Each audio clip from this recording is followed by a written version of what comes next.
G'day YouTube, just a quick video of what I use for basic home maintenance for pretty much everywhere. So you can get away with a pretty small kit. I've tried to condense my sort of basic kit down as small as I can, and like a lot of home maintenance, like an awful lot of home maintenance, you can basically condense down to maybe that and a hammer. So you've got Leatherman, you've got pretty much pliers, cutters, everything on Leatherman. And then this is a DeWalt toolkit which has drills and bit extensions and all kinds of funny things in it, with bit adapters for the impact driver. So what I'm doing today is I'm putting this chain around my gas bottles because it's got to have it for health and safety. So I've had the gas certificate done and the guy said just whack some chains around those gas bottles, so I'm doing that. You know, doggo. So just showing you, you know, that toolkit, I think that was about 25 bucks, that toolkit there. And a good impact driver is worth having anyway. It just takes a lot of the strain out of you using drills and whatnot.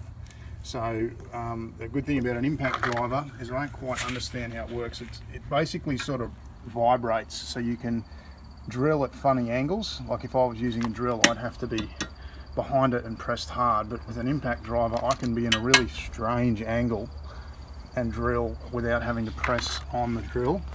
So that's why you would use I use an impact driver for pretty much everything, even like drilling holes, you name it.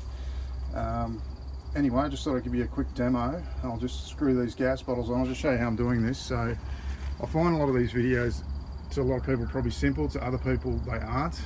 So for instance, like I've got to fasten this here to something secure. So how am I going to find that now? I could use a stud finder, but this house is insulated and stud finders are unreliable at the best of times. So what I'm going to do is I'm going to follow these nail lines. So those nail lines should be directly on the stud, or they'll at least go through two sheets. So 50-50 they look like they're 200, 225 apart. So I'd probably 50-50 I'm going to hit a stud. So it's going to be that one or that one, I reckon.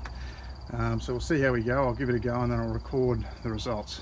So I'll just do it to both sides, and I've got some little clips I'll use on the chain, which will make it easy to use. There you go. So I was lucky, first hole I hit was a stud, so it was either going to be that one or maybe the next one. So I knew studs every 450, like I said in the other video, so I knew I had 50-50 chance of hitting a stud.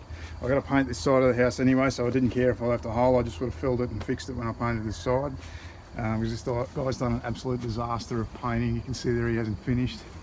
And he's painted it, I don't know who paints their house the same colour as their water tanks. I don't know what kind of retarded individual would do that, but he did.